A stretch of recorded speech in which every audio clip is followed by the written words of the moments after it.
got so motherfucking design on right now. Bring it down, bring it down, bring it down. I got 3 whole thoughts to Assalamualaikum warahmatullahi wabarakatuh. Perkenalkan, nama saya Dini Oktaviani dari Program Studi Pendidikan Olahraga dan Kesehatan. Di sini saya akan menyelesaikan tugas pengantar pendidikan, yaitu tentang asas-asas pendidikan. Baiklah, saya akan menjelaskan tentang asas-asas pendidikan. Asas adalah prinsip dasar yang menjadi acuan berpikir seseorang.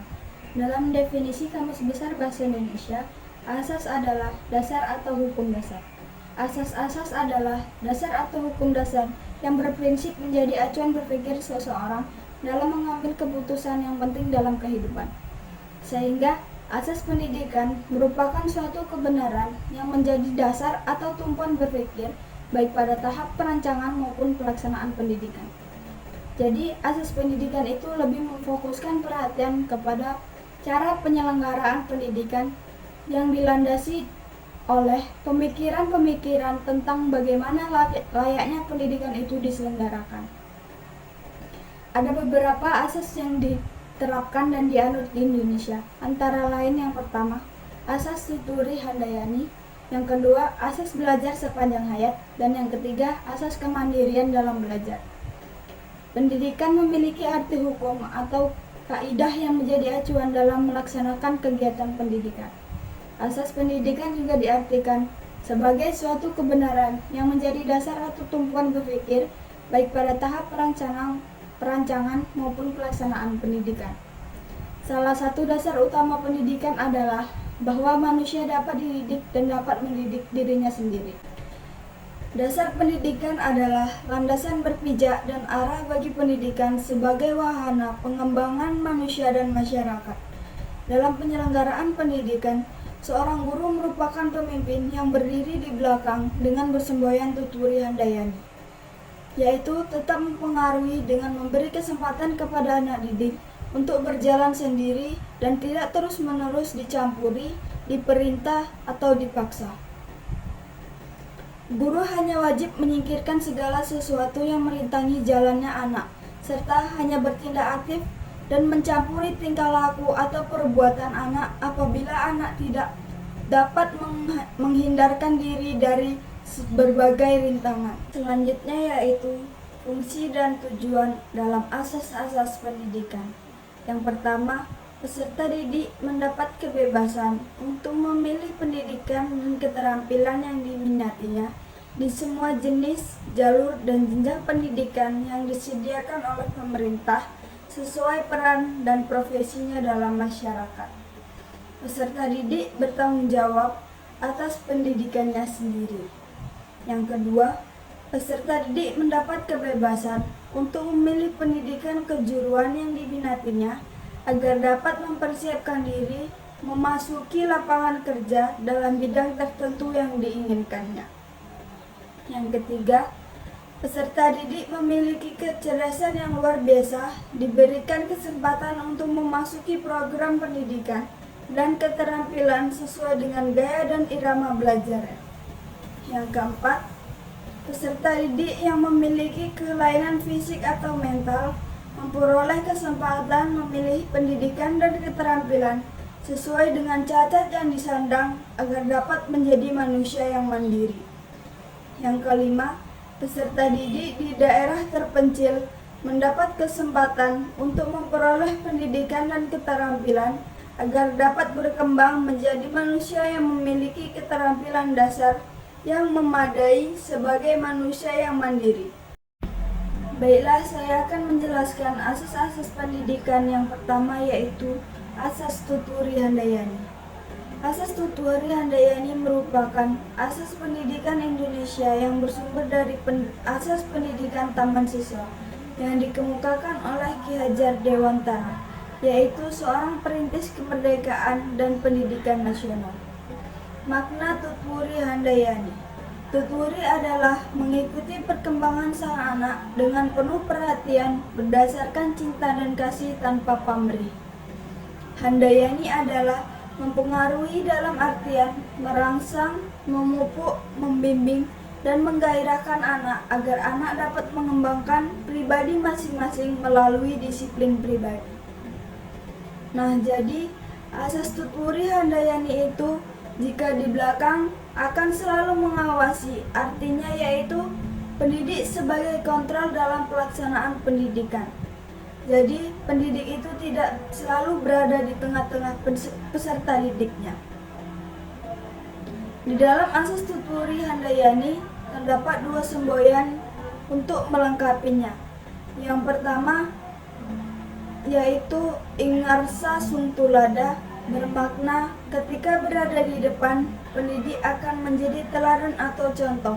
Setiap tingkah laku atau perbuatan yang dilakukan oleh pendidik akan menjadi contoh atau teladan bagi peserta didiknya. Yang kedua, Ing Madya Mangunkarsa, bermakna ketika berada di tengah-tengah, pendidik akan menjadi pendorong. Artinya yaitu belajar bersama-sama bagaimana mencapai tujuan pendidikan. Selanjutnya yaitu konsep-konsep dasar asas Tutwuri Handayani. Yang pertama, pendidikan itu tanpa paksaan.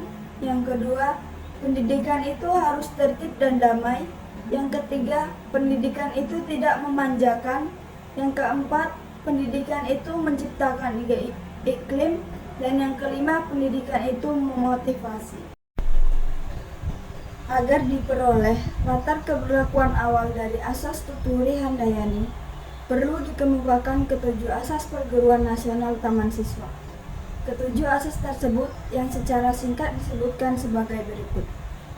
Yang pertama, bahwa setiap orang mempunyai hak untuk mengatur dirinya sendiri dengan mengingat tertibnya persatuan dalam kehidupan umum. Yang kedua, bahwa pengajaran harus memberi pengetahuan yang berfaedah, yang dalam arti lahir dan batin dapat memerdekakan diri. Yang ketiga, bahwa pengajaran harus berdasar pada kebudayaan sendiri. Yang keempat, bahwa pengajaran harus tersebar luas sampai dapat menjangkau kepada seluruh rakyat. Yang kelima, bahwa untuk mengejar kemerdekaan hidup yang sepenuh-penuhnya, lahir maupun batin, hendaknya dilaksanakan dengan kekuatan sendiri dan tanpa bantuan apapun dan dari siapapun. Yang keenam, bahwa sebagai konsekuensi hidup dengan kekuatan sendiri, maka mutlak harus membelanjai sendiri segala usaha yang dilakukan. Yang ketujuh, bahwa dalam mendidik anak-anak perlu adanya keikhlasan lahir dan batin untuk mengorbankan segala kepentingan pribadi demi keselamatan dan kebahagiaan anak-anak. Sebagai asas pertama, Tutwuri Handayani merupakan inti dari sistem ilmu perguruan, di mana guru memperoleh sebutan pamong yang berada di belakang dengan semboyan Tutwuri Handayani. Asas pendidikan yang kedua yaitu asas belajar sepanjang hayat. Asas ini menunjukkan bahwa pendidikan yang dilakukan berlangsung seumur hidup bagi setiap individu. Pendidikan yang dilakukan mengarah pada pembentukan, pembaruan, peningkatan, dan penyempurnaan terhadap semua aspek dalam pendidikan. Pendidikan sepanjang hayat didefinisikan sebagai tujuan atau ide formal untuk pengorganisasian dan penstrukturan pengalaman pendidikan. Pengorganisasian dan penstrukturan diperluas mengikuti seluruh rentangan usia dari usia muda sampai yang paling tua. Pendidikan seumur hidup adalah pendidikan yang harus 1. Meliputi seluruh hidup setiap individu. 2. Mengarah kepada pembentukan, pembaruan, peningkatan dan penyempurnaan secara sistematis pengetahuan, keterampilan dan sikap yang dapat mengembangkan dirinya. Yang ketiga, tujuan akhirnya adalah mengembangkan penyadaran diri setiap individu. Yang keempat, meningkatkan kemampuan dan kemauan motivasi untuk belajar mandiri. Yang kelima, mengikuti kontribusi dari semua pengaruh pendidikan yang mungkin terjadi, termasuk yang formal, informal, dan non-formal. Dalam latar pendidikan sepanjang hayat, proses belajar mengajar di sekolah seharusnya mengemban sekurang-kurangnya dua misi, yaitu yang pertama, memberikan pembelajaran kepada peserta didik dengan efisien dan efektif. Yang kedua, meningkatkan kemauan dan kemampuan belajar mandiri sebagai dasar dari belajar sepanjang hayat. Kurikulum yang dapat dirancang dan diimplementasikan yaitu kurikulum yang memperhatikan dua dimensi, yaitu sebagai berikut. Yang pertama, dimensi vertikal dari kurikulum sekolah meliputi keterkaitan dan kesinambungan antara tingkat persekolahan dan keterkaitan dengan kehidupan peserta didik di masa depan. Yang kedua, dimensi horizontal dari kurikulum sekolah, yaitu keterkaitan antara pengalaman belajar di sekolah dengan pengalaman belajar di luar sekolah. Asas pendidikan yang ketiga yaitu asas kemandirian dalam belajar. Asas Tutwuri Handayani dan asas belajar sepanjang hayat secara langsung sangat erat kaitannya dengan asas kemandirian dalam belajar. Asas Tutwuri Handayani didasarkan pada asumsi bahwa dalam kegiatan belajar mengajar, peserta didik mampu untuk mandiri dalam belajar. Kemandirian dalam belajar itu dapat dikembangkan dengan menghindari campur tangan guru, namun guru selalu siap untuk membantu apabila diperlukan. Selanjutnya, asas belajar sepanjang hayat hanya dapat diwujudkan apabila didasarkan pada pendapat bahwa peserta didik mau dan mampu mandiri dalam belajar. Oleh karena itu, tidak mungkin seorang belajar sepanjang hayatnya apabila selalu tergantung dari bantuan guru ataupun orang lain. Kemandirian dalam belajar dapat diartikan sebagai aktivitas belajar yang berlangsung lebih didorong oleh kemauan sendiri, pilihan sendiri, dan tanggung jawab sendiri.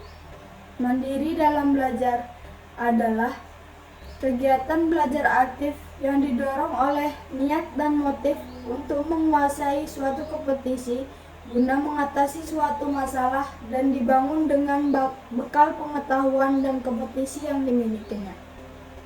Perwujudan asas kemandirian dalam belajar akan menempatkan guru dalam peranan utama sebagai fasilitator, informator, dan motivator.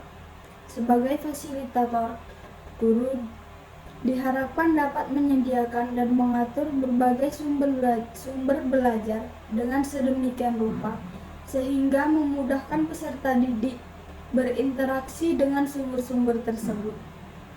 Sebagai informator, guru harus menyadari bahwa dirinya hanya merupakan bagian kecil dari sumber-sumber informasi yang ada. Oleh karena itu, guru perlu memberikan dan bahkan merangsang peserta didik untuk mencari informasi selain dari dirinya sendiri. Sebagai motivator, guru mengupayakan timbulnya praksara peserta didik untuk dapat memanfaatkan sumber belajar dengan maksimal. Terdapat beberapa strategi belajar mengajar yang dapat mengembangkan kemandirian dalam belajar, yaitu yang pertama, cara belajar siswa aktif. Yang kedua, belajar dari modul, paket belajar, dan sebagainya. Selanjutnya yaitu pengembangan asas-asas pendidikan. Yang pertama, mengembangkan komunikasi dua arah. Seorang guru harus mengembangkan komunikasi dua arah untuk meningkatkan umpan balik dari siswa. Seorang siswa tidak hanya mendengarkan, namun juga memberikan respon dalam setiap permasalahan yang diberikan pendidik. Dengan demikian, peserta didik akan terdorong untuk belajar mandiri, tidak tergantung kepada pendidik saja. Yang kedua, menggeser peranan pendidikan menjadi fasilitator, informator, motivator, dan organisator. Fasilitator adalah sebagai penyedia layanan, misalnya memberikan kasus yang harus dipecahkan atau didiskusikan. Informator adalah sebagai pemberi informasi terkini yang berkaitan dengan tujuan pembelajaran. Motivator adalah sebagai pemberi motivasi kepada peserta didik. Sedangkan sebagai organisator, pendidik membimbing peserta didik menyelesaikan tahapan-tahapan pembelajaran yang telah ada. Dan yang ketiga, mengembangkan tujuan belajar menjadi learning to know, learning to do, learning to live together, dan learning to be. Selanjutnya yaitu berbagai upaya pengembangan dalam penerapan asas-asas pendidikan yang dilakukan oleh pemerintah, antara lain yaitu yang pertama, pembinaan guru dan tenaga pendidik di semua jalur, jenis, dan jenjang pendidikan yang menyelenggarakan pendidikan. Yang kedua, pengembangan sarana dan prasarana sesuai dengan perkembangan ilmu dan teknologi. Yang ketiga, pengembangan kurikulum dan isi pendidikan sesuai dengan perkembangan ilmu dan teknologi, serta pengembangan nilai-nilai budaya bangsa. Yang keempat, pengembangan buku ajaran sesuai dengan tuntutan perkembangan ilmu pengetahuan dan teknologi, serta pengembangan budaya bangsa. Selanjutnya ada asas-asas pendidikan yang lain, yaitu asas semesta menyeluruh dan terpadu, dan asas tanggung jawab bersama. Saya akan menjelaskan terlebih dahulu asas semesta menyeluruh dan terpadu. Semesta maksudnya pendidikan diadakan secara terbuka bagi seluruh rakyat Indonesia. Menyeluruh maksudnya pendidikan harus mencakup semua jenis dan jenjang pendidikan. Terpadu artinya pendidikan tidak dapat dipisahkan dari keseluruhan pembangunan bangsa. Asas semesta menyeluruh dan terpadu yang berarti bahwa pendidikan nasional terbuka bagi setiap manusia Indonesia, mencakup semua jenis dan jenjang pendidikan, dan merupakan satu kesatuan usaha sadar yang tidak dapat dipisahkan dari keseluruhan usaha pembangunan bangsa. Selanjutnya ada asas tanggung jawab bersama. Tanggung jawab adalah kewajiban terhadap segala sesuatunya. Fungsinya menerima pembebanan sebagai akibat sikap tindakan sendiri atau pihak lain. Tanggung jawab sangat berkaitan dengan kewajiban seseorang terhadap tugas dan perbuatan yang dilakukan. Suatu aktivitas atau perbuatan yang dilakukan tanpa adanya tanggung jawab akan terjadi secara tidak terarah dan cenderung asal-asalan, dan bahkan dapat menimbulkan masalah yang lain. Kegiatan dalam proses pendidikan haruslah selalu didasarkan pada asas tanggung jawab, karena kegiatan apapun yang dilakukan dalam pendidikan selalu diarahkan untuk mencapai tujuan, yakni membimbing dan mendidik para siswa agar dapat tumbuh dan berkembang secara optimal sesuai dengan kemampuan dan potensi yang dimiliki.